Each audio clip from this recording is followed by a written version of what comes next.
Le bisoudrome. Vous écoutez le bisoudrome.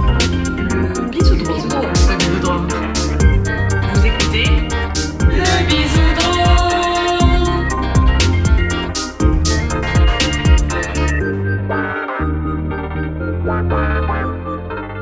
Bonjour, moi c'est Lélina et j'anime le podcast Le Bisoudrome, le podcast où on réinvente notre manière de se rencontrer et de se faire des bisous. Comme d'habitude, je suis avec la même équipe de choc composée de Lovla, Aurore et Xan. Et comme d'habitude, je vous propose de vous présenter par une chose qui vous caractérise. Qui va oser commencer? Je dirais pas que ça me caractérise. Je sais, mais Aurore. Vas-y. C'est pas ma caractéristique principale. Non, il est vrai que j'imite pas mal des trucs. Enfin, les cris d'animaux, je les fais pas trop mal. Mais bon, apparemment, le public a envie que je fasse quelque chose en particulier. S'il te plaît. Qui est la japonaise dans les films porno. Et donc, c'est un hommage un peu à Sophie-Marie Laroui dans l'émission qui faisait très bien la japonaise. Et c'est un peu grâce à elle que je me suis dit, moi aussi, il faudrait que je... Tu peux en faire carrière, finalement. Ouais. Et du coup, t'as regardé beaucoup de films porno japonais? Non, j'en ai vu un et j'étais, c'est ok. C'est bon, j'ai compris, j'ai la maîtrise. Je le tiens. C'est bon. Ok. Vas-y, on t'écoute. Et si vous voyez la tête, moi j'arrête pas de la voir, j'étais toujours super. Ah ouais, il faut voir la tête, elle a un truc avec ses sourcils. Refais s'il te plaît, je vais regarder la tête pour me concentrer. Vas-y, regardez sa tête pendant qu'elle le fait.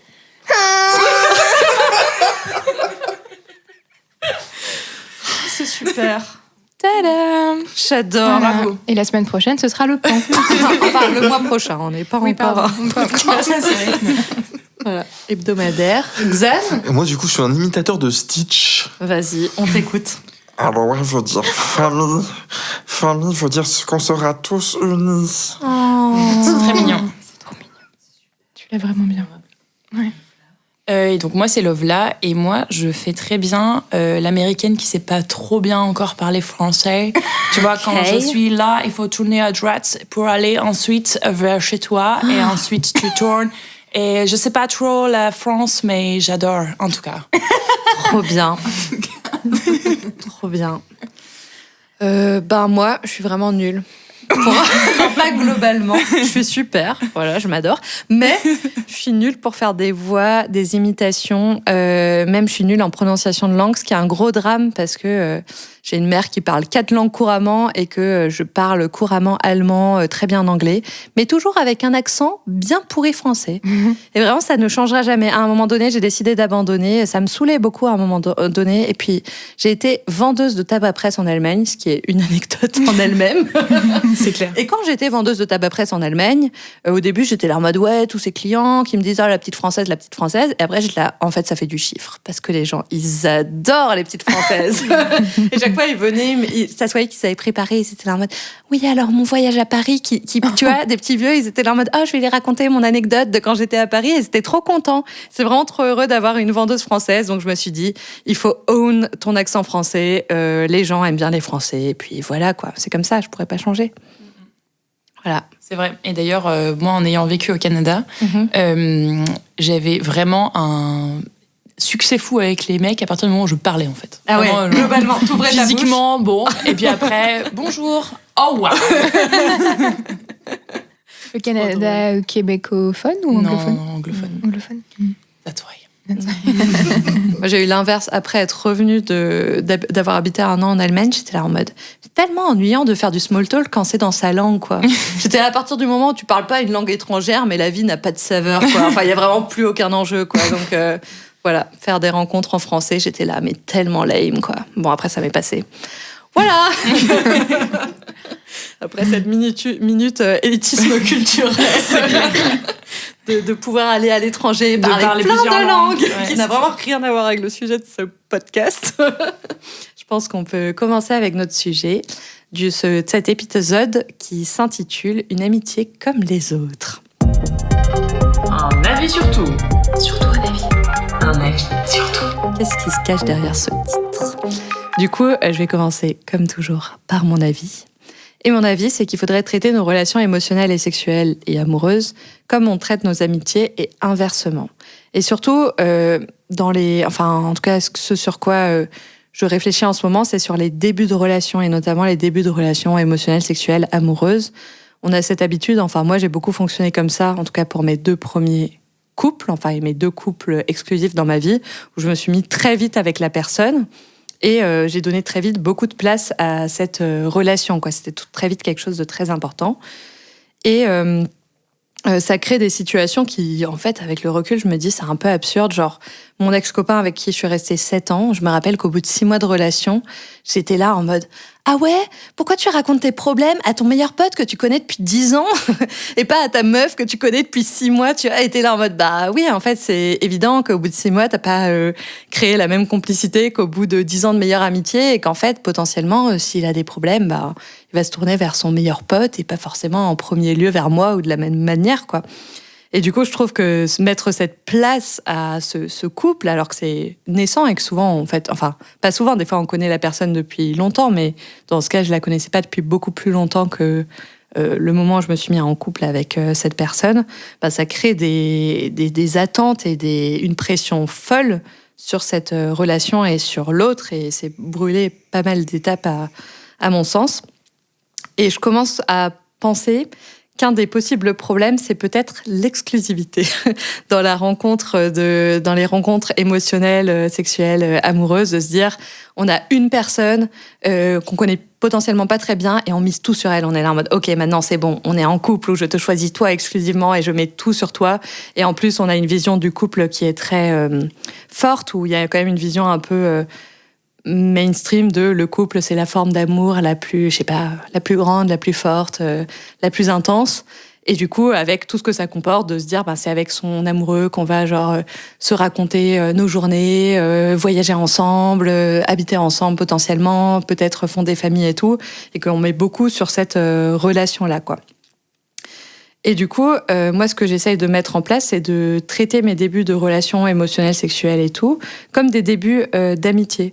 De me dire qu'en fait, je vais pas, comme les amitiés, à moins de pas avoir d'amis et que chaque personne qui rentre dans sa vie, on se dit, oh là, il faut que je mise tout sur elle parce que j'ai envie d'avoir un ami. Normalement, si on a déjà des amis, toute nouvelle personne qui entre, on est là en mode, on voit ce que ça donne, quoi. On commence cette amitié et puis on voit au fur et à mesure du temps si ça devient vraiment une amie ou pas, si c'était juste un moment où c'était super et puis après la personne sort de ta vie ou n'y entre pas ou quoi.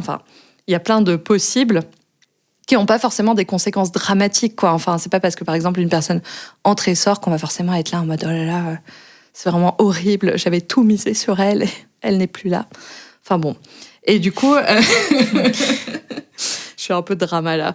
Non, mais en vrai, pour le coup, pour interrompre rapidement, mais pour le coup, moi, il y a une fois où j'ai eu un coup de foudre amical et cette personne, c'était vu 2-3 fois et un jour, je lui ai dit un truc et j'avais très peur qu'elle le prenne mal et que du coup, elle ait plus envie de me voir. Et vraiment, j'en ai fait tout un drame, quoi. J'étais en mode, oh mon Dieu, mais en fait, cette personne que je considère déjà comme une personne hyper importante dans ma vie et tout. Et c'était vraiment, on avait l'impression, toutes les deux, qu'il fallait qu'on saute toutes les étapes de l'amitié parce qu'on avait tout de suite envie d'être, en gros, des amies très, très importantes dans la... Et du coup, avec cette amie, qui est toujours une amie très chère, on s'est fait carrément un... comment ça s'appelle ? Ah oui, trop bien. Un récap de vos vies, genre en mode... Ouais, c'était plus qu'un récap, c'était une frise chronologique de des événements marquants, des événements marquants de nos vies, pour se dire, ok, on n'a pas besoin de se connaître depuis 1000 ans pour tout savoir de l'une de l'autre. Et du coup, c'est un peu le contre-exemple. Mais non, mais c'est vrai. Et moi, par ailleurs, j'ai aussi eu beaucoup de coups de foudre amicaux. J'étais là, je voyais la personne et je la mais évidemment, c'est mon ami pour toujours. Et en fait, juste, la vie fait que, en fait... on n'est pas dans la même temporalité. Comme le couple. C'est aussi, dans l'autre sens, les amitiés, ça peut prendre une place très importante. On peut avoir des ruptures amicales, mais horribles. On peut miser beaucoup sur quelqu'un et en fait, que voilà, il y a plein de déceptions possibles, quoi. Mais on est plus du genre à se dire la relation, et puis c'est ce truc d'exclusivité, quoi, que vu qu'on mise tout sur une personne qui est genre la personne avec qui on veut être en couple, du coup, si jamais ça marche pas ou que la personne a je sais pas, des temporalités qui font qu'en fait, je sais pas, ça marche pas ou que la personne n'a pas le temps ou quoi, on est là en mode ah non, tout repose là-dessus, quoi. Alors qu'un ami qui, à un moment donné, une autre temporalité de vie ou déménage ou quoi, on va pas forcément se dire, oula, c'est la fin de la relation et tout repose là-dessus. Du coup, maintenant, je suis complètement bancale puisque j'ai plus cette personne qui est genre dans ma ville ou à qui je parle tous les jours ou quoi. Et du coup, oui, même si, et c'est vrai que, sur la non-exclusivité, on a tendance aussi à se dire, quand il y a une nouvelle amitié, on se dit pas en mode, ah non, mais ça va prendre la place de mes amis déjà là. Ça peut être le cas. Et pour avoir des grandes amitiés féminines, je sais que, la jalousie dans l'amitié, c'est un vrai truc et qu'on peut se sentir menacé par la place qu'un autre ami prend ou à un moment donné, faire rentrer trop de personnes dans sa vie et du coup plus avoir du temps à accorder aux amis qui nous sont chers. Mais en tout cas, on va pas forcément partir du principe qu'une nouvelle amitié est une menace à des amitiés existantes, alors que dans une vision exclusive du couple, il n'y a pas ça. C'est on choisit une personne et puis on essaye de faire quelque chose avec elle. Et puis si jamais ça marche pas, potentiellement on arrête et on réessaye avec quelqu'un d'autre. Mais c'est pas juxtaposé, c'est l'un après l'autre, quoi. Et du coup, on a aussi, il y a cette tendance à penser, surtout avec le couple, qui est du coup cette forme qui semble très grande d'amour, qu'il y a une personne qui peut répondre à tous tes besoins, cocher toutes les cases, alors que aussi en amitié, j'ai l'impression qu'on se dit, oui, en fait, si on a plusieurs amis, ils peuvent avoir chacun une place différente et qu'on ait une relation différente et que ce soit pas une personne où on est là en mode, il va falloir que ce soit c'est le truc là, mon confident, mon amant, mon meilleur ami, le père de mes enfants, genre en mode que la personne soit toutes ses facettes, plus sache répondre à l'entièreté de tes besoins, voilà. Et partenaire financier. Ouais, avoir un compte en banque ensemble, une maison, un chien, voilà. Et à l'inverse, je pense qu'on pourrait donner aussi plus de place des fois à nos amitiés qu'on le fait. Pourquoi est-ce qu'on se dit que c'est du coup l'amoureux qui doit prendre la place de la personne à qui on raconte la journée, avec qui on voyage, tout ce que j'ai énoncé. Et par exemple, pour parler de du coup notre relation à toutes les deux, Lovelah et moi, depuis qu'on est meilleures amies et depuis à peu près toujours là, depuis 12 ans, on se parle mais tout le temps, tous les jours, on s'est envoyé des lettres comme on le disait dans un autre épisode. Maintenant, on se fait des vocaux, on se raconte nos kiffs de la semaine et aussi nos pas kiffs, on raconte nos vies globalement. Et du coup, ça, le fait de beaucoup raconter sa vie, c'est un truc que parfois on fait avec ses partenaires et qu'on peut aussi faire avec ses partenaires. Mais moi, j'ai l'impression que là, ce besoin-là, il est rempli. Et que si j'ai un partenaire, je me dis pas en mode « Ok, d'accord, maintenant, je vais raconter ma vie à 7 personnes. » Et ça peut paraître absurde, mais je sais que j'ai vraiment des gens autour de moi qui ont ce truc. Et je pense que je pouvais l'avoir avant aussi, que inconsciemment, on se dit... le couple ou le partenaire, c'est la personne à qui on raconte sa journée le soir, ou à qui on entretient ce lien et on dit ce qui s'est passé et tout, et que j'ai des potes qui du coup chaque fois qu'ils ont une nouvelle personne, ils sont là en mode c'est toi du coup, je te raconte toute ma journée. Et peut-être c'est pas la bonne personne du coup pour raconter sa journée, c'est pas une personne qui te connaît très bien, je sais pas, et peut-être que en fait tu peux partager quelque chose d'autre avec elle que ça. Et moi je sais que le fait de le faire avec toi, je suis là en mode et après je le fais avec d'autres amis d'autres manières aussi, mais j'ai l'impression que ce besoin il est rempli, quoi, et qu'il est rempli par une amitié. Et qu'il n'a pas forcément, il peut l'être aussi par une relation amoureuse, mais il n'a pas besoin de l'être, quoi. Parfois aussi, on raconte pas certaines choses à tout le monde ou aux mêmes personnes, ou alors c'est juste que chacun va apporter sa vision ou son humour. Et donc, quand tu racontes ta journée à ton mec, t'auras pas le même retour que si tu le racontes à ton ami. Donc et puis, pour le coup, moi j'ai l'impression qu'il y a des anecdotes, je sais pas. Je pense à des anecdotes de travail. Je sais que t'es friande de certaines de mes anecdotes de travail. Je suis en mode, parle-moi de ton collègue tout le temps. C'est ça. Alors qu'il y a des gens, ils doivent être là en mode, mais on s'en balèque. Et franchement, mon mec, il est là en mode, oui, soit. Je pense qu'il s'en fiche de certains...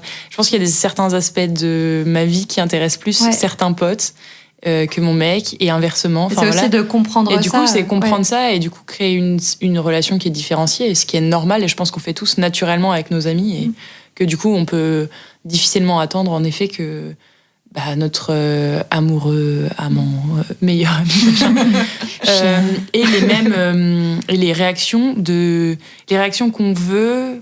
En fait, ce serait combiner tous nos amis, par exemple, en une seule personne. Et là, toi, tu vas répondre à tout. Et c'est beaucoup d'attentes Ouais, pour une seule personne. Bah, sur le travail, j'ai une de mes super potes qui se reconnaîtra aussi, je connais. On travaille ensemble, du coup, parler de travail avec moi, je comprends de quoi elle parle, quoi. Et en mode, des fois, j'ai envie de parler, enfin, je me mets à parler de travail avec un partenaire ou ma famille ou quoi, et en fait, j'ai pas le même écho parce qu'en fait, c'est des personnes qui sont pas dans le même travail, dans le même milieu et qui, du coup, comprennent pas les choses pareilles, quoi. Et du coup, c'est aussi tous les interlocuteurs différents apportent quelque chose de différent. Et sur le travail, je pense que c'est intéressant de m'en parler à moi qui ai toutes les clés, qui comprend ce qu'elle fait. Ce qui est dans mon milieu pas forcément simple pour des gens qui viennent de l'extérieur. Du coup, à ce sujet, est-ce que vous avez déjà comme ça des avis, des choses à dire, à redire sur... Moi, après, j'ai pas vraiment la même vision là-dessus. Ouais. Parce que moi, je partage pas ce genre de choses avec les gens. C'est ma journée, c'est si on me le demande. Ce genre de choses. Mes pensées personnelles, elles sont personnelles.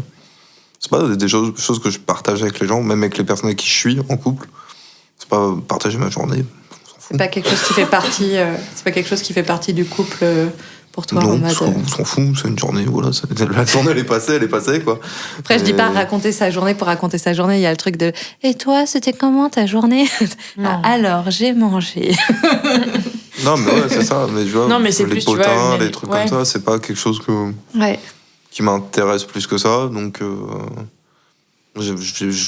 j'ai pas cette image de personnes qui vont servir à ça, ou plus à ça, ou plus à ça. Mais du coup, tu partages quoi avec tes potes? Et qu'est-ce que tu partagerais, que pas avec tes potes, que tu partagerais plus avec une personne avec qui tu as une relation amoureuse? Pas grand-chose en soi. C'est un peu la même chose. Bah, c'est ça, tu parles, Ouais. tu discutes, tu rigoles, et puis c'est tout, quoi. Ok. Avec les collègues de boulot, ouais. tu parles boulot. Avec les gens avec qui t'es proche, tu parles de choses, entre guillemets, de tous les jours, mais tu fais la discussion. Tu dirais que tu traites du coup un peu pareil tes relations amicales, Bah, amoureuses, c'est un peu ça, émotionnelles, ouais. sexuelles. Ok. Bah, tu parles de ce que t'as envie de parler avec les personnes avec qui t'as envie de parler, quoi. Mais ouais.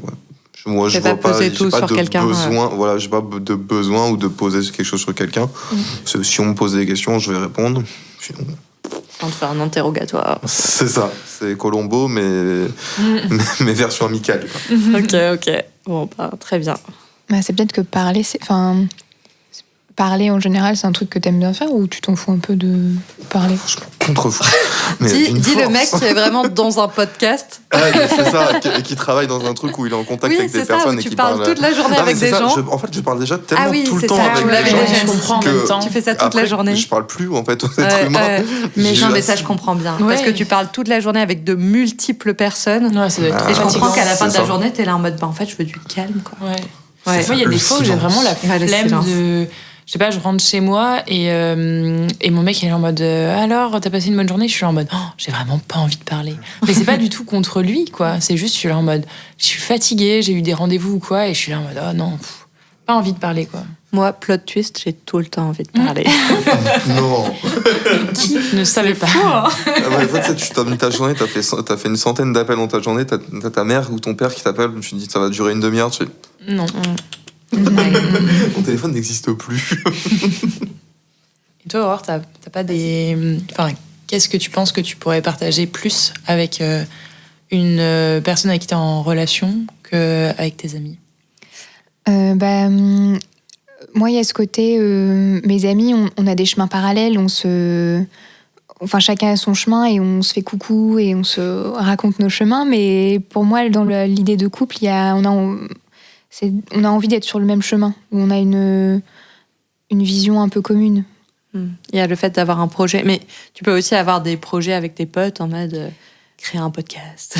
Oui, mais c'est pas. Tu vois, c'est plutôt en construction le intime. Bidodrome, c'est ton empire, tu vois. Moi, je sais que c'est pas mon empire. Ça, on le dit pas aux gens encore que c'est mon empire. Je crois comprendre ce que tu veux dire. Tu as une Non, mais intimité avec cette oui, c'est sur personne l'intime plutôt. que t'as pas avec les autres. Chacun fait sa vie de son côté, avance de son côté. Que là-bas, t'avances en duo, donc t'as une intimité qui fait que tu te rapproches quand même plus du même chemin et donc d'une intimité plus plus réel, entre guillemets. Du quotidien, ouais. Ouais. Et ça, et le désir. Ouais, le désir. J'ai j'entends. pas pour mes amis. Mais pour l'intimité, moi, je trouve qu'on pourrait plus aussi éclater l'intimité entre plusieurs personnes. Pareil, l'intimité, c'est quelque chose qu'on rapporte beaucoup au couple et aussi en partie pas mal à la sexualité, même s'il y a aussi le reste, je sais pas, dormir ensemble, si t'habites ensemble, enfin, tout le... Voilà. Et qu'en fait, on pourrait aussi...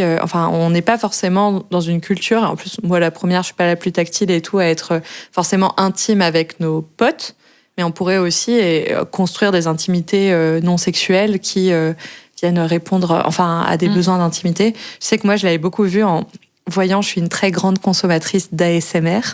Et dans l'ASMR, il y a si t'allais beaucoup... parler de ça. Mais parce que c'est là où j'avais vraiment conceptualisé et que des gens m'avaient aidé des gens qui font de l'ASMR à conceptualiser l'intimité non sexuelle. Parce que je suis très consommatrice de formats où des gens font des massages à d'autres personnes ou voilà, des choses comme ça de stimulation visuelle où du coup je vois une personne en masser une autre, lui, je sais pas, toucher les cheveux, des trucs comme ça.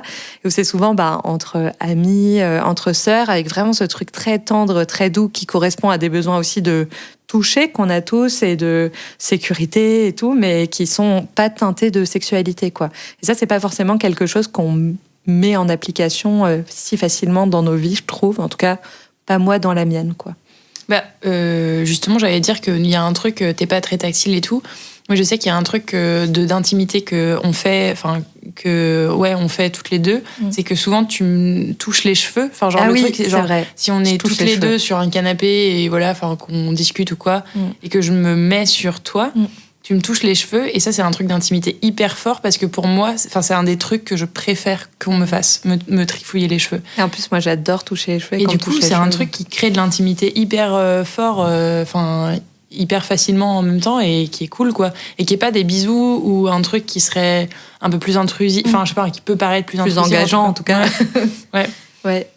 Et du coup, je trouve ça plutôt cool, quoi. Je me demande si c'est pas quelque chose que je veux bien mettre plus dans ma vie. Mais du coup, ce côté, avoir un chemin commun et voir l'amour, l'amitié de manière différente. Aurore, est-ce que tu veux nous faire ta rubrique à ce sujet ? Il y a une étude qui dit que... Il y a une étude qui dit que... Il y a une étude qui dit que... Donc j'étais partie de... C'est vrai qu'à chaque fois que j'ai un début de... Quelqu'un m'intéresse ou voilà... Tout de suite, cette personne, elle prend beaucoup de place dans mon esprit. Et je me disais... souvent, c'était... pourquoi tu deviens aussi zinzin ? Qu'est-ce qui fait que dans les relations amoureuses, on devient j'ai l'impression de devenir zinzin. Et donc j'ai trouvé plusieurs. Donc la référence un petit peu dans ce domaine-là, c'est Hélène Fischer. Elle a fait une vidéo qui est très chouette. Sur Twitter, des gens posent des questions sur l'amour et elle y répond. Donc elle a une vision vraiment plutôt de biologiste. Donc ça peut être, c'est un peu pas controversé, mais il y a un truc très lié. Elle va dire en quoi telle chose a un intérêt pour l'évolution, ou la survie de l'espèce, tout ça. Il n'y a pas du tout cet aspect sociologie qui parfois pour certaines personnes manque. Et donc elle fait, il y a plusieurs études qui font des parallèles entre l'état du cerveau quand on tombe amoureux et des maladies mentales. Donc il y a par exemple les troubles obsessionnels compulsifs. Donc elle a remarqué que le taux des transporteurs de sérotonine il est très très bas donc chez les patients qui ont des troubles des TOC et tout comme chez les personnes qui viennent de tomber amoureux. Et donc la sérotonine, c'est les transporteurs de bonheur, c'est apaisement. Ouais. Et donc attends. Oui. Et donc en fait la conséquence de cette baisse du taux des transporteurs, donc elle c'est dans les plaquettes sanguines qu'elle a mesuré ça. Donc ça a des conséquences psychologiques communes pas entre ces deux troubles parce que bon. C'est pas un trouble tombé après, amoureux, chimiquement, on pourrait dire que ça trouble l'ordre, le taux normal de ce truc dans le cerveau. Et donc, ça a un effet sur l'idéalisation et les pensées obsessionnelles et l'anxiété. Donc, top. Tomber Voilà. amoureux. Génial. Et aussi, avec les addictions, donc il y a une hausse de l'activité de l'aire tegmentale ventrale et du noyau Alors, mon ordi écrit accuse, c'est pas ça, c'est le noyau acumince. Donc c'est au centre du cerveau, c'est le centre du plaisir, du circuit de la récompense. Et donc, donc dans les troubles, dans les addictions, il y a aussi une hausse d'activité de ces aires-là. Et donc en quoi c'est important, en quoi ce circuit de la récompense et du plaisir est important. Donc c'est juste pour rendre les comportements essentiels à la survie, comme manger, se reproduire, les rendre plaisants. Parce qu'on ait envie qu'on de ait du survivre. Ok. Voilà, pour que survivre, ce soit quand même sympa. Sympa. Donc voilà, donc parallèle avec les addictions. Et il y avait un dernier truc que j'avais trouvé intéressant, c'est sur l'activité de l'amygdale. Donc l'amygdale. J'en ai pareil. plus. Comment ça marche plus si on en a c'est pas pas dans la bouche, mon Non, chat. c'est C'est pas les C'est pas amygdales. la même. Ah, il y a d'accord. plusieurs amygdales dans le Ok, corps. d'accord. Oui, parce que j'étais là, mais et si on n'a plus d'amygdale? On fait Panique, comment? la panique. On a une. Tu sais même pas ce que ça fait, mais tu paniques déjà. Vas-y, dis-nous. Et donc ça, c'est une région qui est impliquée dans la prise de décision et elle est particulièrement activée dans les situations de stress. Et donc la recherche suggère que quand elle est activée, ça permet de faire des jugements sociaux, des évaluations sociales et par exemple d'essayer de percevoir le mensonge, ce genre de choses. Et donc son activité, elle est réduite quand on tombe amoureux. Et donc ça, c'est Samir Zeki. Du coup, c'est ça qui nous rend complètement troublés, confus et qu'on ne sait plus. Pour lui, ça nous rendrait moins enclin à faire des jugements négatifs Ah, on est là, mais oui, les gens sont géniaux. et être moins méfiant. Et Ah, ok. ça faciliterait. Wow, ça faciliterait. Il y avait un peu fallu. Ouais, Le sentiment d'intimité. Ah. Comme on a plus confiance, on s'ouvre plus rapidement. on reste dans Ok. le côté phallus. Hein. D'accord. Donc ton propos, c'est de dire tomber amoureux, c'est pas exactement pareil que de tomber ami. Voilà. Tomber ami. C'est ce qui fait un peu la différence entre. En fait, j'avais c'est dans cette vidéo là sur d'Hélène Fischer qui répond à les questions sur Twitter. Elle avait dit tout simplement la différence entre un amour, une affection platonique et l'amour romantique, c'est l'obsession. C'est parfaitement. Enfin pour elle, c'était agréable de l'entendre dire que c'était parfaitement normal et que c'était presque inévitable. Que le cerveau fait que on pense à cette personne, c'est normal. Et donc c'est pareil, ça m'a un peu détendue. Ça va, je ne suis pas folle. Et Mais au bout d'un Et moment, voilà. ça se calme. Enfin, oui, tu ça peux se pas calme. rester Mais ça, en fait, complètement- c'est vraiment l'état amoureux. Et après, elle dit que quand on passe dans un état d'attachement, d'amour sur plutôt long terme, les hormones plutôt responsables du stress, elles diminuent, mais on garde toujours les hormones qui sont responsables de... Attends. Se leurrer et avoir que des avis positifs sur l'autre. Oui, l'ocytocine, vasopressine, c'est toujours présent, mais les hormones de stress s'atténuent. Donc sur le long terme, le stress... Du coup, en gros, être amoureux, ça nous fait ne pas être nous-mêmes. Qu'est-ce que tu nous dis? C'est pas que c'est pas toi-même, c'est juste que c'est toi dans un état particulier. Ouais. Et donc, c'est pour ça que... Après, même moi-même, j'ai pas d'envie de polyamour, de trucs comme ça.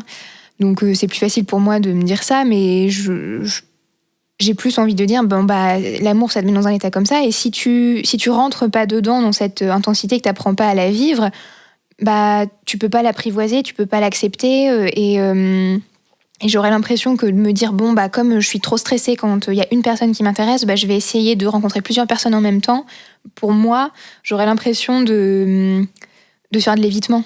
De diluer. De diluer et de me dire, j'évite cette intensité qui me fait paniquer, alors que je devrais apprendre à l'apprivoiser ou à juste, Parce que tu penses que tu serais moins obsessionnel si tu avais plusieurs relations que si tu n'en avais qu'une seule? Parce que moi, j'ai l'impression que du coup, ça multiplie les obsessions du coup. C'est plutôt se dire... Plutôt quand, par exemple, tu es dans la phase où tu rencontres des gens, te dire je rencontre plusieurs personnes à la fois, je date plusieurs personnes à la fois. Ouais, pas forcément dans un truc de polyamour, mais plutôt dans un truc de dating. Après, ça commence toujours quelque part. Oui, non, c'est clair. polyamour, quoi. Bien sûr. Non, mais ce que je veux dire, c'est que je pense que la démarche est différente de en fait, je suis tombée amoureux ou amoureuse d'une autre personne, alors je suis déjà en couple potentiellement. J'explore ce truc d'avoir deux relations et d'être dans une démarche de chercher plus ou moins à rencontrer et à avoir des relations avec plusieurs personnes et d'être là, je vais continuer à explorer avec plusieurs personnes parce que je suis pas sûre en gros du cheval sur lequel je mise, quoi. J'ai l'impression que c'est quand même des démarches différentes. On n'arrête pas de parler de miser sur des chevaux. Ça fait 2 épisodes, c'est vraiment... je pense qu'on est sur une thématique équestre. Ouais. C'est clair. Mais moi, je suis vraiment dans un embryon de réflexion sur l'anarchie relationnelle, le polyamour, tout ça. En fait, je sais pas, j'explore là plusieurs relations, de voir où ça mène et tout. Enfin voilà, c'est aussi plus en réflexion que c'est. Enfin, j'ai pas exploré depuis très longtemps, mais j'ai pas l'impression que ça diminue l'intensité. En mode, je peux vite, je sais pas, avoir des sentiments, m'attacher, enfin tout ça.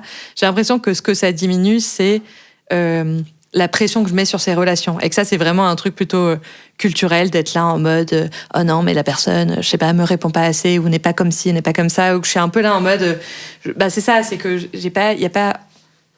je mets pas tout sur une personne. Et ça, c'est plutôt, mais c'est cette partie-là, quoi. C'est pas la partie de l'intensité de mes émotions qui, elle, fait sa vie. En fait, de toute manière, à partir du moment où on décide que on crée un lien à l'autre, pour moi, et aussi qui est potentiellement émotionnel, sexuel et tout, c'est un peu un leurre de se dire qu'on va le condenser dans une petite boîte et lui donner exactement la forme qu'on le veut et qu'on va rester juste à cet état-là de, je sais pas, par exemple, d'affection, d'amour et pas passer à un autre. Enfin, en fait, ça, c'est des choses, toutes ces émotions qu'on décide pas, quoi.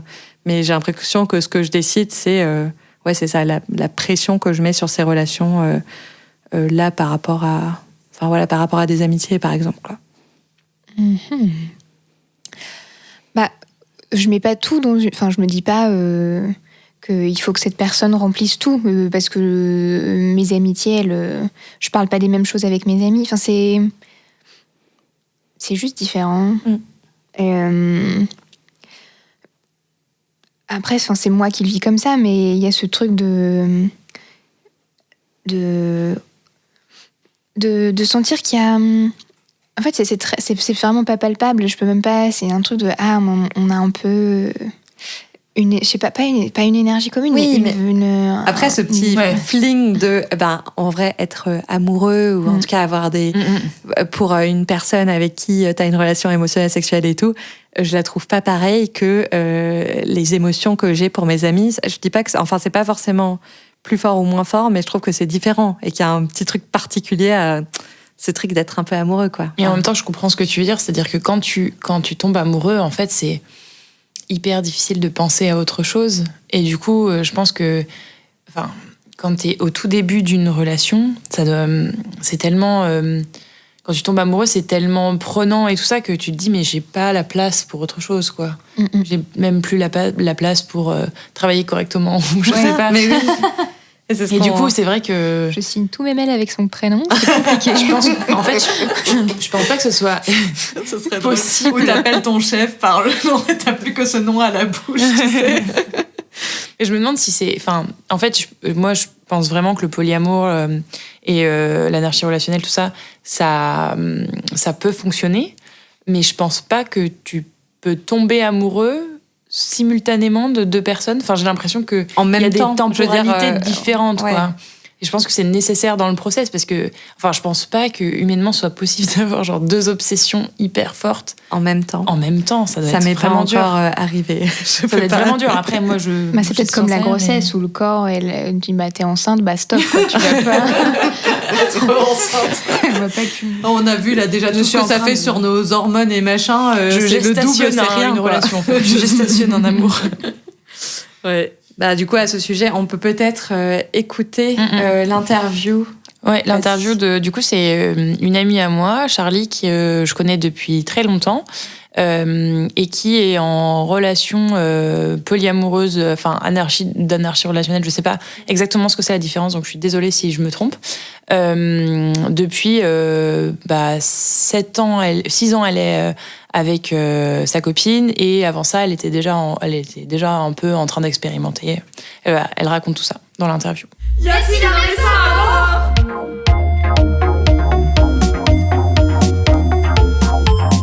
Y a-t-il un médecin à bord?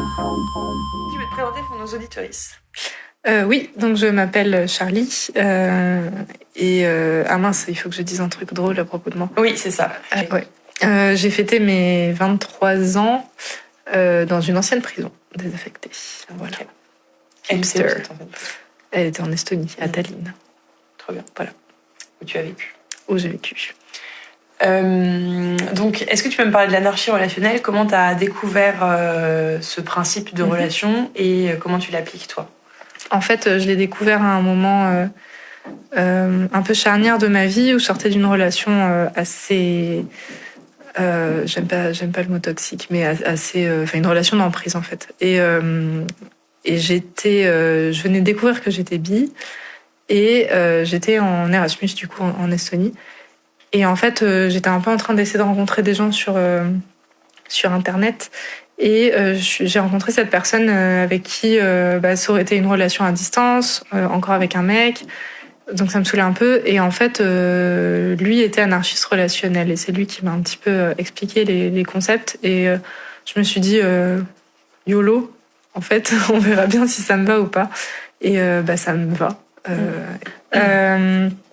En fait, le concept de l'anarchie relationnelle, c'est que on va éviter d'appliquer des normes préexistantes à nos relations, amicales, amoureuses, tout type de relations. L'idée, c'est que on passe du temps ensemble parce qu'on a envie de passer du temps ensemble, pas parce qu'on est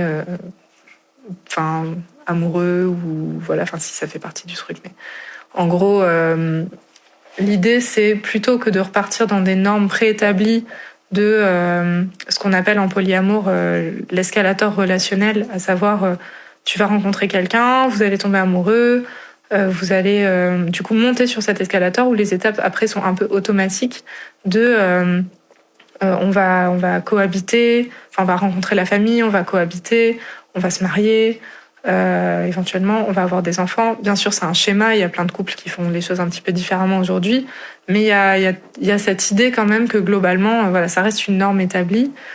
Et dans l'anarchie relationnelle, l'idée, c'est pas parce que t'es amoureux de telle personne que c'est la bonne personne pour cohabiter, pour partager tes finances, pour partir en vacances, pour avoir des enfants. Et donc, l'idée, c'est de discuter de communiquer pour essayer de trouver qu'est-ce qu'on a vraiment envie de partager ensemble. Au-delà de toutes les normes qu'on peut avoir intégrées, qu'est-ce qu'on a vraiment envie de partager ensemble.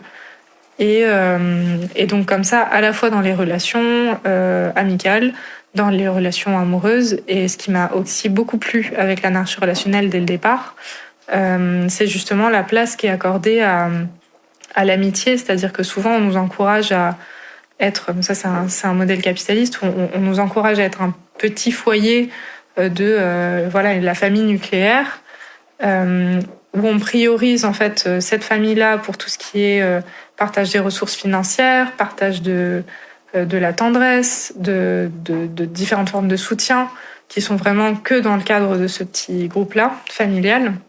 Et l'idée, c'est de remettre en avant l'idée de communauté et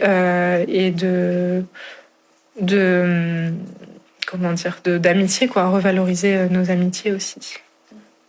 Oui, parce que ce que tu disais, c'est que l'amour dans notre société est un peu vu comme une amitié... Non, l'amitié est vue comme un amour pas mature. Ouais. Par rapport au fait que, en gros, on veut plus de choses avec avec quelqu'un dont on est amoureux qu'avec quelqu'un dont on est juste ami.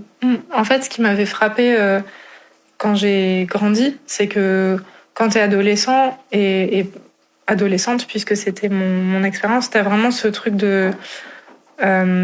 c'est normal, c'est considéré comme normal d'avoir des amitiés qui sont très intenses parfois, surtout entre filles, où vraiment on va tout partager, où on va être tout le temps ensemble, etc. Et on va considérer qu'à partir du moment où tu rencontres une personne avec laquelle tu vas te mettre en couple, ce type de fusion-là, par exemple, moi avec toutes mes amies au collège, au lycée, on allait être physiquement très proches. Et j'ai l'impression qu'en grandissant, t'as moins ce truc-là. On considère que c'est des choses que tu vas plus partager uniquement dans ton couple et que ça paraît normal à tout le monde que tu passes plus de temps, que tu vives. Si t'as une coloc, que tu quittes cette coloc et que tu ailles vivre avec la personne avec laquelle t'es en couple. Tout un tas de choses comme ça que on va considérer que ok, l'amitié c'était cool le temps que ça a duré, mais une fois que tu as trouvé la personne avec laquelle tu vas être, il faut que tu partages toutes ces choses-là avec cette personne-là exclusivement. Et voilà, pourquoi tu continuerais à vivre en coloc, pourquoi tu continuerais à faire des câlins à tes potes, à partir en vacances avec elles sans ton mec. Et je pense qu'il y a pas mal de femmes qui remettent ça en question parce qu'on a vraiment cette idée de sororité où quand t'es féministe, tu réfléchis à ça différemment. Mais voilà, ça reste quand même un truc où effectivement on considère que l'amitié super intense que tu peux avoir quand t'es plus jeune, tes amis doivent passer au second plan une fois que t'as rencontré, je dis ton mec parce qu'on est quand même dans une vision extrêmement hétérocentrée de tout ça.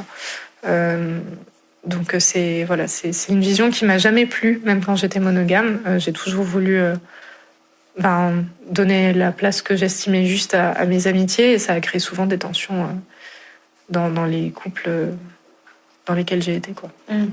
Oui, parce que tu dis dans les couples monogames, parce que le principe de l'anarchie relationnelle, c'est pas juste... c'est aussi de repenser la façon dont on communique et tout ça, mais du coup, c'est aussi d'avoir plusieurs relations. En tout cas, tu peux être amené à avoir plusieurs relations. Voilà, c'est une philosophie de vie. Il y a un manifeste qui est vraiment super et que j'encourage tout le monde à lire, parce que je pense que même si on est monogame, ça fait réfléchir. Mais du coup, c'est une philosophie de vie et un rapport aux autres qui est essayer de se détacher de la norme, essayer aussi de soi comprendre quels sont ses besoins, quelles sont ses limites, indépendamment de ces normes et de ce qu'on nous a imposé d'une certaine manière. De ce qu'on nous a dit qui était normal et de ce qu'on devait attendre, en fait, les attentes qu'on est censé avoir. Donc essayer de retrouver les attentes qu'on a réellement. Oui, par exemple, une attente qu'on est censé avoir quand on est en couple, ça pourrait être par exemple passer un certain temps, un montant de temps dans la semaine ensemble, ou s'attendre à ce qu'au bout d'un an on ait rencontré les parents, ce genre de choses. C'est ça. Et l'idée c'est ok, et je pense que ça, il y a de plus en plus de couples, y compris monogames, qui retravaillent ces questions-là, mais pourquoi j'aurais envie de rencontrer les parents de l'autre? Ça se trouve, ses parents c'est des gros cons, on va pas s'entendre, tu vois. Je sais pas qui sont ces gens. Ça se trouve, ils sont super, mais voilà. Et en fait, il y a vraiment cette idée de respecter, en fait, c'est un des trucs qui me touche beaucoup dans l'anarchie relationnelle et qui vient du coup du fait que ce soit de l'anarchie, c'est respecter la liberté de l'autre. Et dans ce respect de la liberté et des limites et des besoins de l'autre, il peut arriver effectivement, en gros, souvent les personnes qui sont anarchistes relationnelles sont aussi polyamoureuses parce que, en fait, l'idée c'est quand tu rencontres une personne, de pas te mettre des barrières en fonction de ce que la société a décidé qui était normal ou pas, mais d'essayer vraiment de trouver le type de relation qui vous convient. Et si le type de relation qui vous convient, c'est de pas avoir de sexe à part avec une seule personne, ça marche dans une perspective anarchiste relationnelle. Si ce qui vous convient avec cette personne-là que tu viens de rencontrer, c'est d'avoir une relation qui inclut du sexe ou qui inclut des choses qui traditionnellement seraient pas acceptées dans une relation monogame, pourquoi tu t'empêcherais de vivre ça, en fait? Et bien sûr, il faut toujours...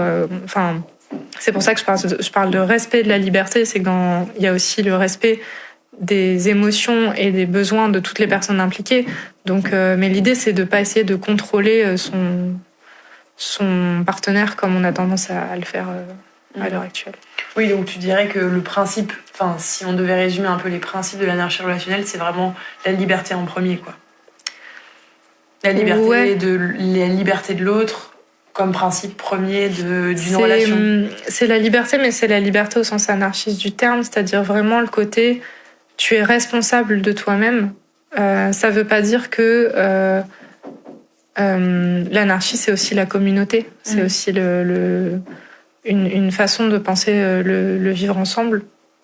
On dirait que je fais un discours politique. Je vais être élue présidente. Mais présidente de l'anarchie, ça marche vachement bien. C'est très cohérent. Mais du coup, non, il y a vraiment ce truc de... on fait communauté. Et donc, comme on fait communauté, c'est important de prendre en compte les émotions, les sentiments, les besoins. Mais c'est en fait respecter l'autre en tant qu'être humain complet, c'est-à-dire respecter son autonomie, respecter sa liberté, respecter sa propre liberté à soi aussi. Et c'est dire, j'ai pas de droit sur toi. On est ensemble parce qu'on a envie de passer du temps ensemble, parce qu'on a envie de partager certaines choses ensemble, mais j'ai pas de droit sur toi sous prétexte que je ressens certaines choses, ou enfin mes émotions ne me donnent pas de droit sur toi. Et mes sentiments. Après, faut être gentil, quoi. Enfin, c'est mieux quand même globalement. Ouais. Et du coup, il y avait un exemple que tu donnais, c'était que on pouvait partager des choses différentes avec différentes relations. Et ça, on le comprend vachement bien quand on est amis. C'est-à-dire que avec tel ami, je fais de l'équitation et avec tel autre, je bois du thé pendant des heures. Regardez sur mon regard. Mais en fait, ça veut pas dire que y a une relation qui est moins valable ou que quand je bois du thé, j'ai pas du tout envie de faire de l'équitation. C'est juste, on est des personnes différentes et on peut faire des choses différentes. Et du coup, ce que je trouvais intéressant aussi, c'est que dans l'anarchie relationnelle, ça te permet aussi de vivre un peu ces deux... Enfin, tous tes centres d'intérêt. Si t'as envie de faire du BDSM avec plein de partenaires et en même temps avoir une relation qui paraît tout à fait normale avec des enfants et une vie de couple et une vie de famille, etc., c'est aussi possible et c'est pas... Enfin, et ça n'a pas besoin d'être caché, puisque en fait, ça peut être aussi un principe de vie, quoi. Ouais, c'est ça. C'est en fait, j'ai donné l'exemple d'activités pratiques qu'on pouvait faire parce que c'est plus facile à comprendre. Mais il y a vraiment ce côté, qu'est-ce que t'attends de la vie ? C'est pas parce que je suis amoureuse de quelqu'un ou que j'ai envie de faire du sexe avec quelqu'un que c'est la bonne personne avec laquelle j'ai envie d'élever des enfants, par exemple. Peut-être qu'on n'a pas du tout les mêmes principes. Ou alors... c'est pas du tout la même activité, finalement. C'est ça. C'est exactement, ça n'a rien à voir. Je sais même pas pourquoi on a mis ça ensemble de base. Ou voilà, enfin, moi, un truc qui m'a vachement aidée quand j'ai commencé à être anarchiste relationnel, dans la première relation amoureuse que j'ai eue ensuite, c'était quelqu'un qui aimait beaucoup le BDSM. Et moi, j'étais pas forcément à l'aise avec certaines choses. Et en fait, le fait de savoir que la personne avec laquelle j'étais pouvait voir certains de ses besoins comblés et donc être épanouie entièrement de ce côté-là, pas avoir à faire de compromis, en fait. C'est-à-dire que certaines choses, je refusais de faire parce que moi, ça me mettait pas à l'aise et c'était pas quelque chose qui me parlait ou qui me plaisait. Mais la personne pouvait quand même vivre cette partie-là de sa vie. Et moi, ça me mettait pas la pression. Je me sentais pas obligée de faire telle ou telle chose parce que elle en avait envie. Elle avait envie de tester tel ou tel truc. Si moi, j'étais pas à l'aise, j'avais pas à me sentir coupable parce que je l'empêchais parce qu'on était obligé de faire un compromis et moi me forcer à faire un truc que j'avais pas envie de faire ou elle se forçait à ne pas explorer ces choses-là, en fait. Et ça m'aurait fait de la peine de l'empêcher d'explorer tout ce qu'elle avait envie d'explorer. Et en même temps, t'as pas envie de te forcer à faire des trucs. Et donc, l'idée de l'anarchie relationnelle, c'est justement... on parle toujours de faire des compromis quand on est en couple. Pourquoi, en fait ? Évidemment qu'il faut négocier certaines choses, discuter de certaines choses, parce qu'on reste des êtres humains qui ont été éduqués dans une société où on t'encourage justement à pas être forcément entièrement toi-même et à faire des compromis sous prétexte d'être en couple. Mais l'idée de l'anarchie relationnelle, c'est pourquoi faire des compromis et pourquoi pas juste partager ce qu'on a à partager dans notre relation. Et voilà. Et oui, effectivement, le pote avec qui tu vas aller en rave, c'est pas toujours le pote avec qui tu vas aller faire de l'équitation. Enfin voilà, et c'est pas grave. Et c'est pas pour autant que c'est pas des gens importants dans les deux cas, quoi. Est-ce qu'il y a une fois dans tes relations où tu as eu une contradiction entre ce que t'aimerais être et ce que tu ressentais, donc en gros ce que tu vis à l'intérieur de toi et les grandes valeurs de l'anarchie relationnelle? Ouais, bah tout le temps. Enfin, c'est une tension. En plus, les problèmes deviennent un peu plus complexes au fur et à mesure que tu avances, parce que. Mais bah là, on en parlait tout à l'heure. Il y a quelqu'un que je suis sur les réseaux sociaux qui s'appelle. J'ai oublié, mais ce sera dans les crédits. Ouais. Mais en gros, il y a des gens qui parlent pas mal de ce côté. C'est pas parce que c'est dur parfois que ça vaut pas le coup de le faire. Et là récemment, puisque on veut un exemple, par exemple mon amoureuse avec qui je suis depuis 6 ans va emménager avec une autre, avec ma métamour. Et ça a posé un certain nombre. Métamour, c'est la personne qui est en couple, enfin qui relationne aussi, avec quelqu'un avec qui toi tu es en couple. C'est ça. Ouais.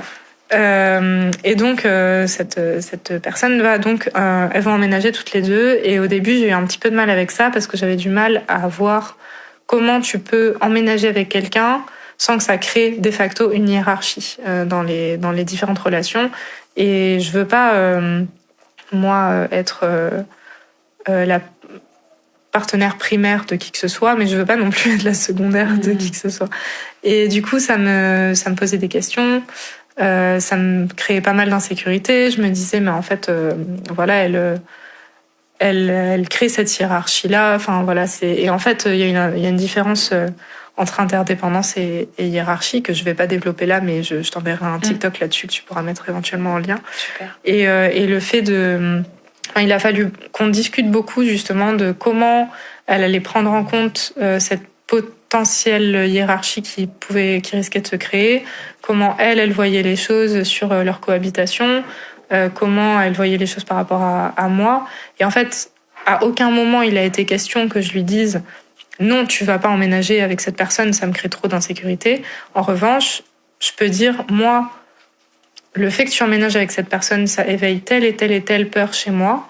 J'ai besoin qu'on en discute. Et en fait, à partir du moment où j'ai compris que ces peurs-là, elle les avait anticipées, elle les écoutait et elle les avait pris en compte dans son projet de cohabitation, ça m'a beaucoup rassurée.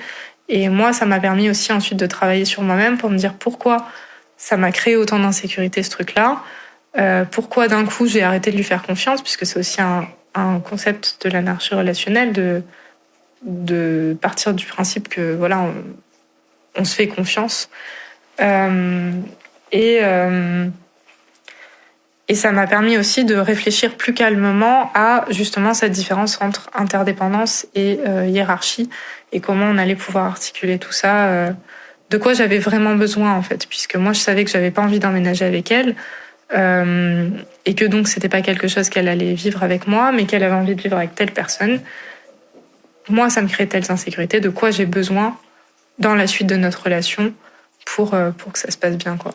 Donc voilà, c'est des trucs que j'aurais bien aimé être ultra chill avec ça et tout ça, mais de toute façon il y a toujours des insécurités qui arrivent, et la question c'est comment tu les gères et comment tu fais en sorte de réagir en accord avec à la fois t'autoriser à vivre tes émotions et en même temps gérer la situation d'une manière qui soit en accord avec tes propres principes. Et ça demande du temps, c'est clair. Et beaucoup de travail sur soi. Et de bienveillance envers soi-même et envers ses partenaires et ses amis et tout le monde. De toute façon, c'est toujours une bonne idée, la bienveillance. C'est pas mal, ouais. Enfin, merci. Merci à toi.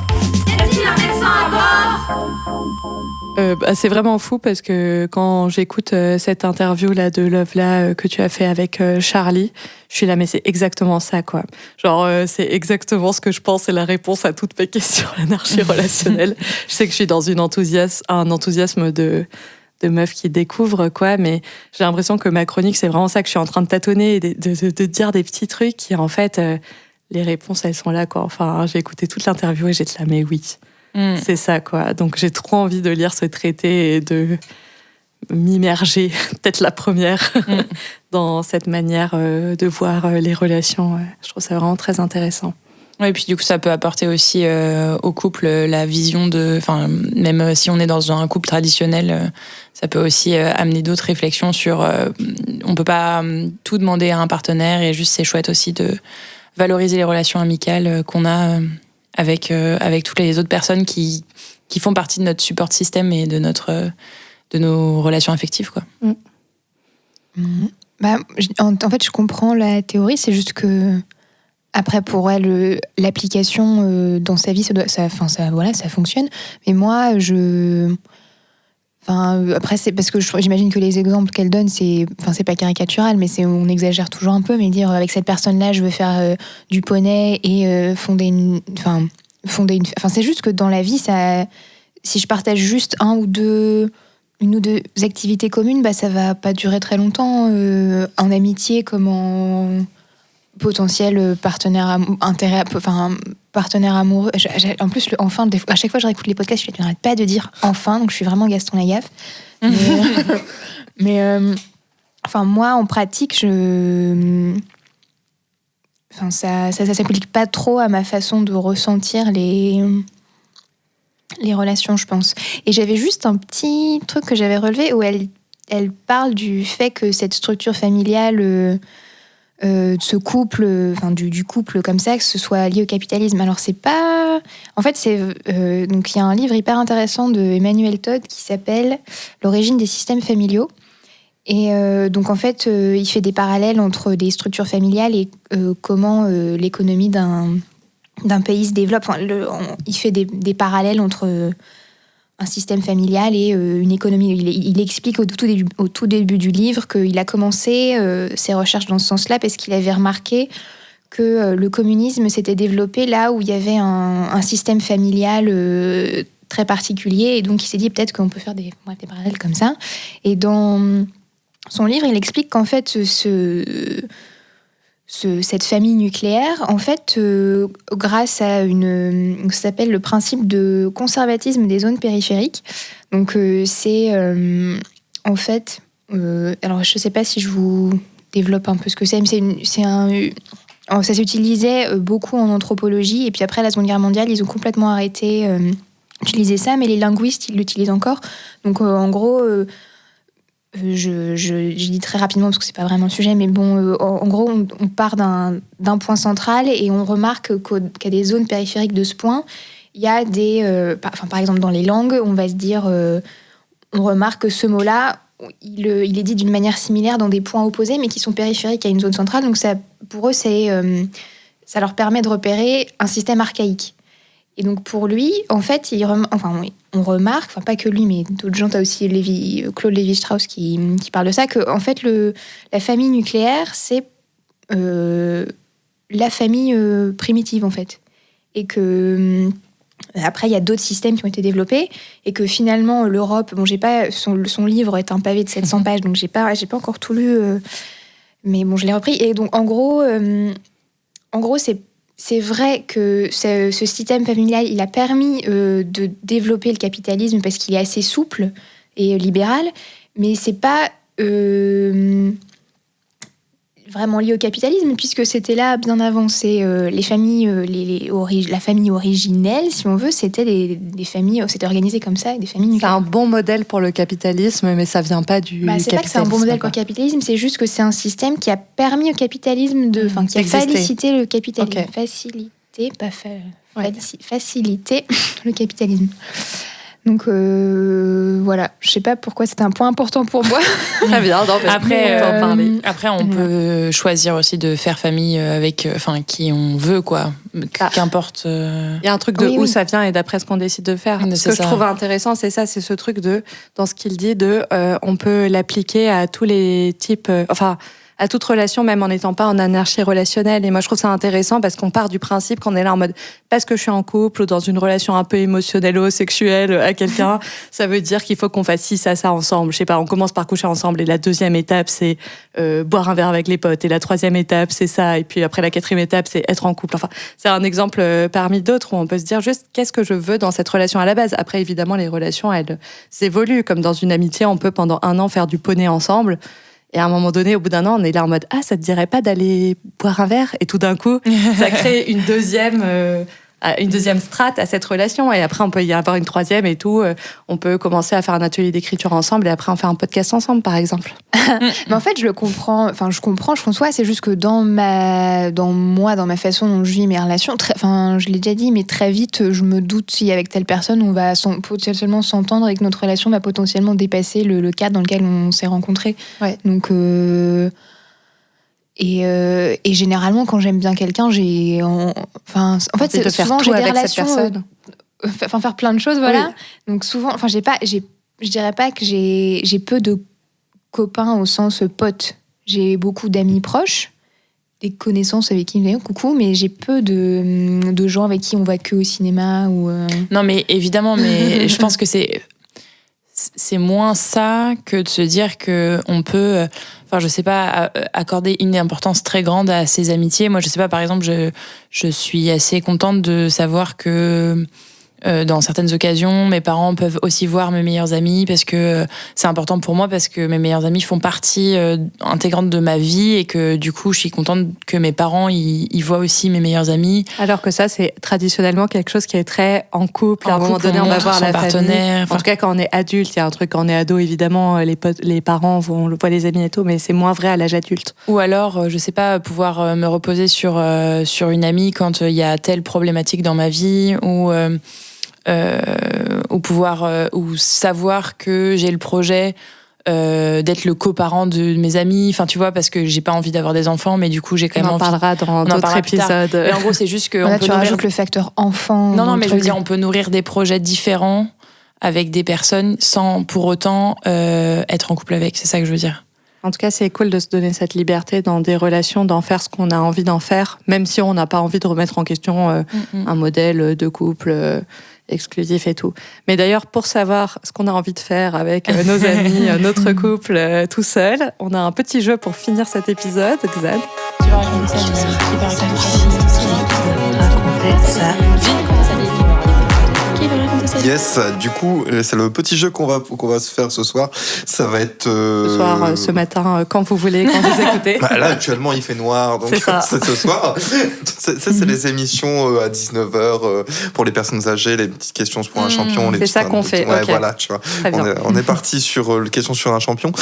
Mais du coup, là, ça va être une petite question et vous allez me dire, du coup, vous, qui du coup, vous emmèneriez, avec qui vous partageriez ce moment, du coup, dans vos proches, ou même tout seul, ou ce genre de choses. La première question, du coup, ça va être un voyage. Est-ce qu'on préfère le faire avec des amis en couple? Est-ce que vous préférez le faire seul, avec des amis, en couple, ou avec des complets inconnus? Ça peut marcher aussi. Moi, pour le coup, voyager avec des complets inconnus, par exemple... je sais pas, partir en voyage pour rencontrer des gens, c'est vraiment pas du tout mon délire. J'aimerais pas du tout faire ça. Pour moi, voyager, ce serait soit avec des amis, soit avec mon copain. Les deux me vont. Je pense que le mood est différent, mais les deux sont des choses que j'aimerais bien faire. Ou seul. J'adore aussi voyager seul. Je te rejoins sur être seule depuis l'année dernière, vraiment. Enfin, l'année dernière, j'ai découvert le fait de voyager vraiment seule, mais pendant une longue période de temps. Je l'avais déjà fait avant, dans un format qui me va toujours très bien, que j'aime bien, c'est aller voir des potes, mais moi, faire mon road trip, mon parcours. Donc, je me dis, OK, je vais aller voir tel pote dans telle ville, puis rester un jour seule dans une ville, puis revoir un pote dans une autre ville et faire mon petit tour, mais que ce soit moi qui, en gros, maîtrise, avec des moments aussi où je suis seule entre mes potes. Et là, l'année dernière, j'ai marché seule pendant 10 jours. Évidemment, on rencontre plein de gens, donc il y a un peu ce côté partir avec des inconnus quand on le veut. Et je trouve que c'est incroyable. Vraiment, j'adore ça et je pense que c'est mon type de vacances préféré. Même si avec des amis, en couple, en famille, c'est super aussi. Bah, ça dépend un peu de l'humeur qu'on veut.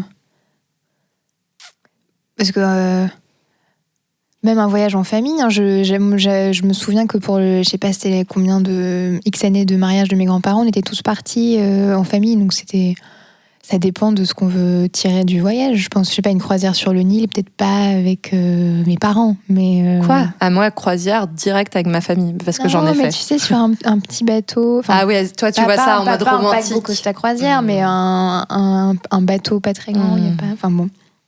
Je sais pas, voyage, c'est ouvert à tout le monde. C'est un jeu Aurore, hein. On se rend bien compte que... voyage entre amis. Ah oui, en fait, il faudrait qu'on choisisse pour ça. Ouais. Ok. Bah, je pense que... Ouais. Attends, un voyage entre amis où personne n'est en couple, c'est pas du tout la même chose qu'un voyage avec que des couples. Ah oui, avec que des couples. Ou alors t'es le pauvre con qui est célibataire. Non, mais de toute manière, globalement, être en couple et en voyage qu'avec des couples, moi, ça ne m'intéresse pas personnellement. À moins que, genre, on ait tous des enfants, ce qui n'est pas le cas, et que du coup, quelqu'un puisse faire garderie, on partage les frais de babysitter, mais c'est vraiment une vie dans laquelle je ne me vois pas. Moi, du coup, ça dépend vraiment du voyage. Si c'est vraiment un voyage à l'étranger, découvrir un pays, ce genre de choses, ça va être tout seul. C'est vraiment, je vais partir, je vais faire mon truc, mon plan dans ma tête, et je vais aller visiter ce que j'ai envie de visiter quand j'ai envie de le visiter. Parce que j'en discutais avec quelqu'un il y a 2 jours, justement, qui me parlait justement d'un voyage qu'elle avait fait avec d'autres personnes, un groupe, et voyager avec des amis ou des connaissances, c'est quelque chose de très compliqué. Parce qu'il faut trouver les bonnes personnes avec qui voyager, parce que s'il y a une différence, par exemple, je vais dire une bêtise, mais par exemple, une différence de moyens financiers, imaginons quelqu'un... C'est hyper important. C'est hyper important, parce que la personne, par exemple, ce qu'elle m'expliquait, du coup, c'est qu'il y avait un couple qui gagnait très très bien sa vie, et qui avait envie de faire des sorties qui étaient plus cher, qui coûtait un budget plus important. Il y avait une personne qui était mère au foyer, célibataire, qui du coup vivait avec pas grand-chose et pouvait pas se permettre autant de choses. Donc déjà, trouver un groupe avec qui les voyages et les centres d'intérêt seront les mêmes, c'est très compliqué, c'est une grosse prise de tête. Moi, je préfère vraiment partir seul. Si par contre, c'est pour aller en France, moi, je vais plutôt aller voir des gens que je connais et passer du temps chez des gens que je connais. Et que t'apprécies. Bon, c'est ça. Peut-être qu'on peut faire 2 questions, on doit choisir et qu'on ne justifie pas notre choix pour finir. Sinon, cet épisode fera 2 heures. Je suis sûre, auditeurs, auditrices, que vous seriez très heureux. Mais on va essayer de respecter notre format. C'est ça. Et du coup, la deuxième question, si vous deviez être perdu sur une île déserte, avec qui vous seriez perdu ? Brad Pitt. Donc tu dirais en couple. Aurore. Non, on se laisse le temps de se découvrir. Ah, anarchie relationnelle. Sur une île déserte, on va crever de toute façon. Donc, faut toujours que ça parte dans le dark tout de suite. Donc en couple. Ouais. Moi, je dis en couple aussi un max de baise. En tout cas, avec quelqu'un avec qui je couche. Moi, j'ai envie de choisir 2 personnes. J'ai envie de choisir. Mais on a dit que. Je triche. Mon copain, parce que voilà, j'ai envie d'être avec lui. Et toi, parce que. Coup, toi, moi... Lélina, parce que comme ça, comme elle parle tout le temps, elle me divertira. Ouais, mais du coup, moi, j'ai pas un max de baise, à moins qu'on revoie notre. Bah, tu te démerdes, je m'en fiche. Merci pour moi. Et toi, Xan ? Moi, je vois plus la chose d'une façon pratique. Quelqu'un qui sait survivre dans la nature. Donc on s'en fiche du statut. On s'en fout du statut. Mais on demande les compétences. Qui va permettre de survivre. Voilà, quelqu'un avec des compétences. Quelqu'un de pragmatique. Ouais. Bear Grylls. Voilà, pardon. Non, pas Bear Grylls. Moi, Bear Grylls. Voilà. Il va me faire boire ma pisse dans 5 minutes. J'ai pas kiffé.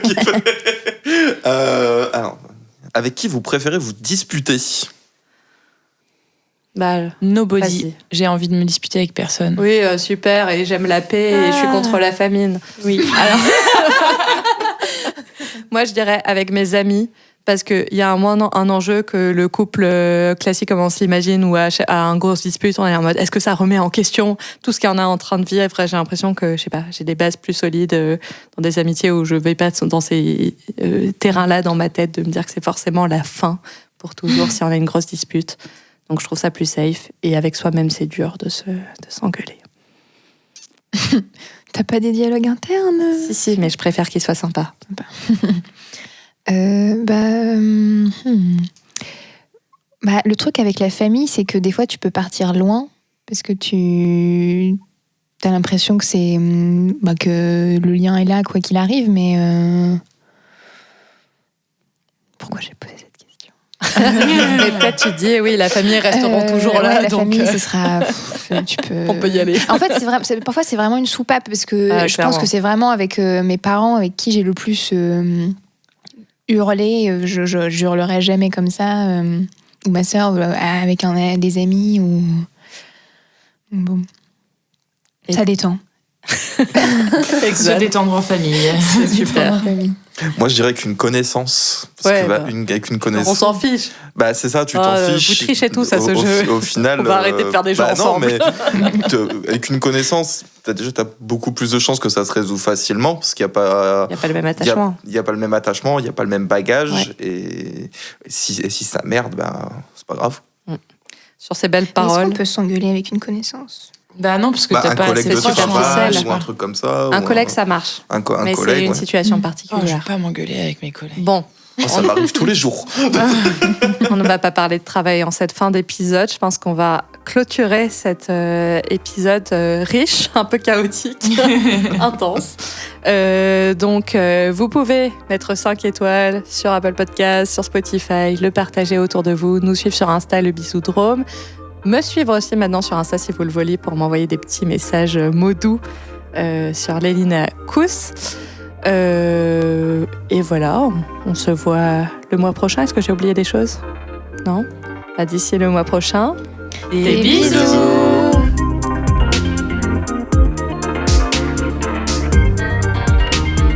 Le Bisoudrome.